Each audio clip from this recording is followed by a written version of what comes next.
The David Pakman Show at davidpakman.com.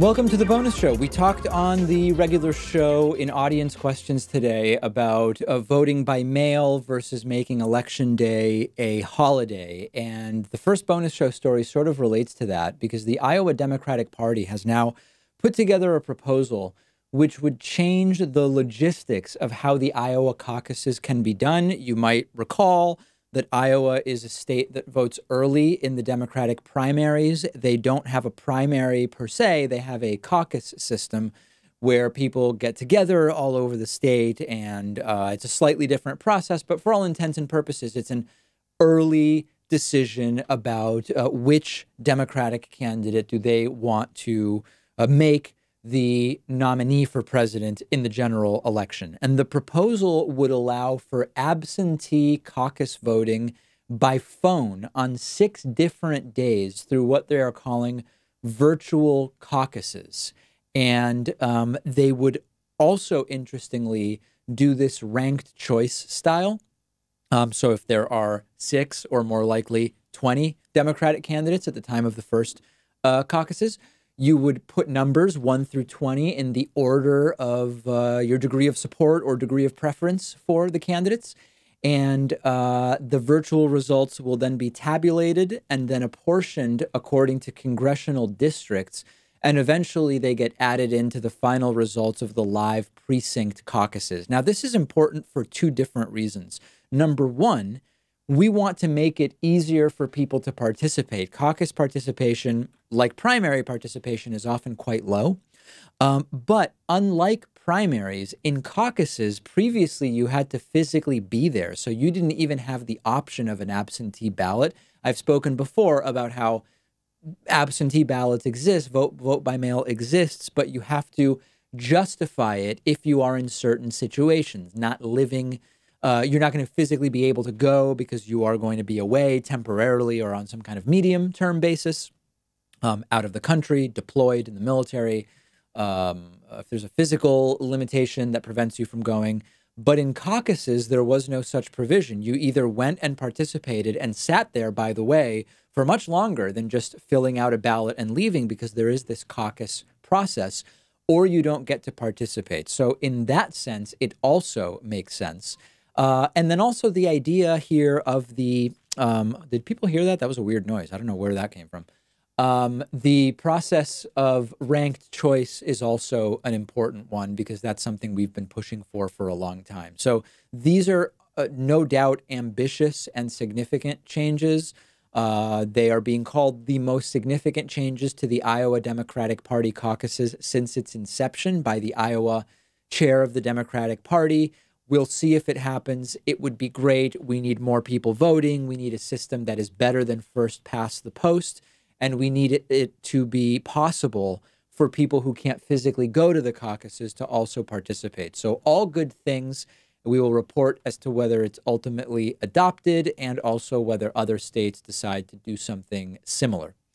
The battle against smoking has taken on different sort of models over time. There is the model of educating kids young about the dangers of smoking.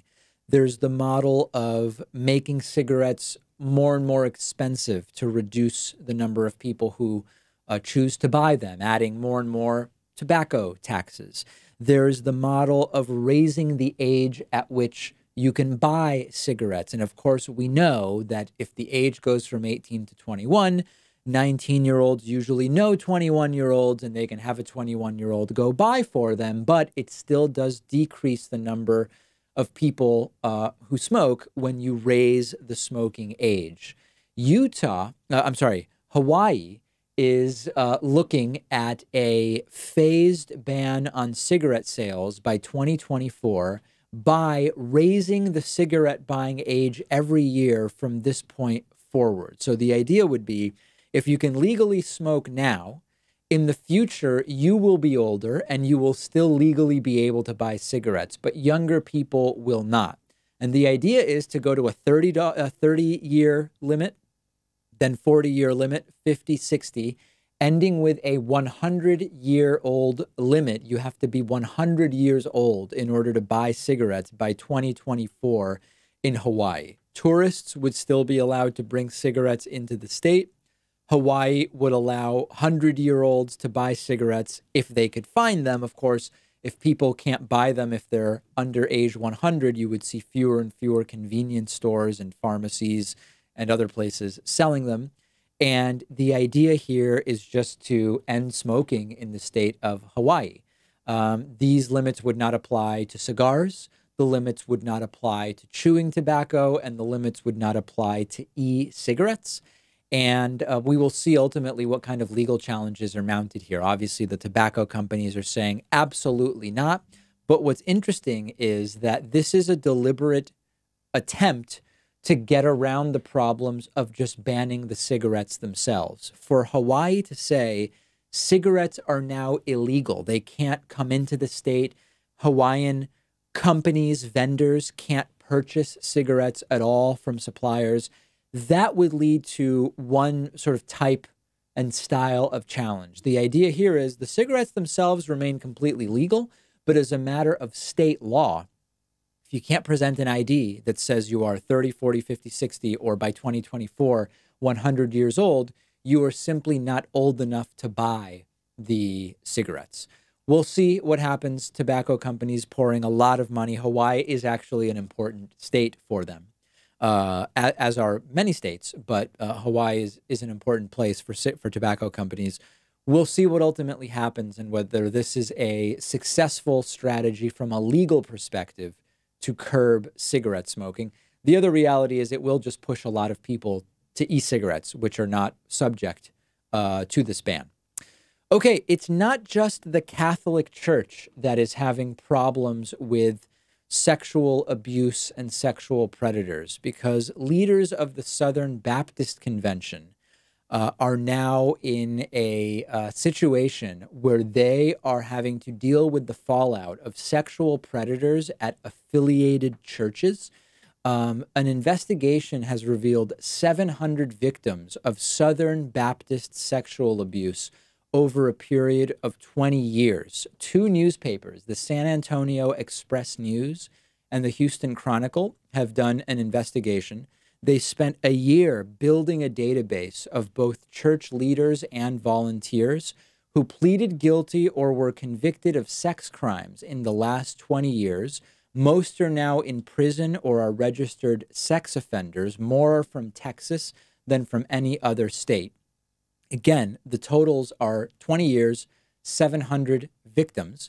And what has been uncovered is that victims of sexual abuse were pleading with the Southern Baptist Convention, which again oversees a lot of these individual churches, saying, you're letting predators move from one church to another. We need them out. We were abused by these people. They shouldn't be around anybody, never mind children, in a situation of the sort of authority and counsel that being in a church conveys to individuals.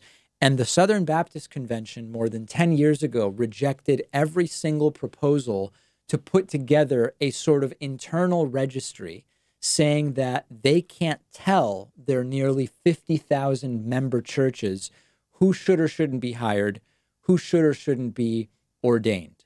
Of the 700 victims, we don't know exactly the number of perpetrators because perpetrators many times had more than one victim. They include pastors, ministers, youth pastors, Sunday school and Christian school teachers, deacons, church volunteers. It's all over the map. 220 of them were convicted at a certain point in time in this entire 20-year period. Others were accused or sued civilly, and almost all of them did not face immediate consequences within the Convention of Southern Baptist Churches. Some, even after serving time, were allowed to go back and work at these churches. So it's an extraordinarily disturbing investigation.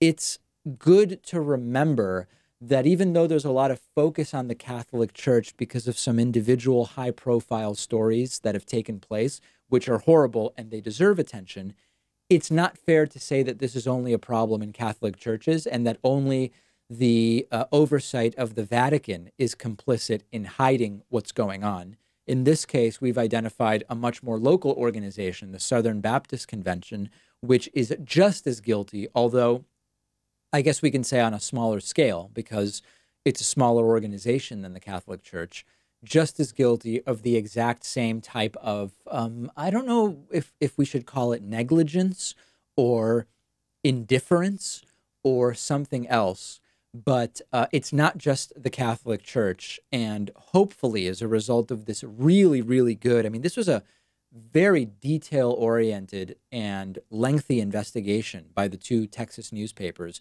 Hopefully this will lead to, if not legal consequences, and the statutes of limitations may have expired on a lot of these cases, hopefully it will at least lead to outrage from the participants, the churchgoers is the word I'm looking for, such that some of these perpetrators will be pushed out. And we'll see if ultimately that happens. Southern Baptist Convention has got to get it together. I have good news or bad news if you hate the show, but because it's the bonus show, I assume most people who are listening or watching like the show. We will be doing a show on Monday, even though it is, it's President's Day, right? Now I don't even remember. This is so embarrassing. What holiday is it? I'm looking on my phone now. President's Day, yes. Even though it's President's Day on Monday, we are doing a show. And we had a couple breaks right at the beginning of January, and I have some travel upcoming that's going to cause some missed shows. So we are not taking the day off on Monday, even though we historically have taken off President's Day. We've got a new show. We will have a bonus show, and it's going to be great. So join me then. The David Pakman Show at davidpakman.com.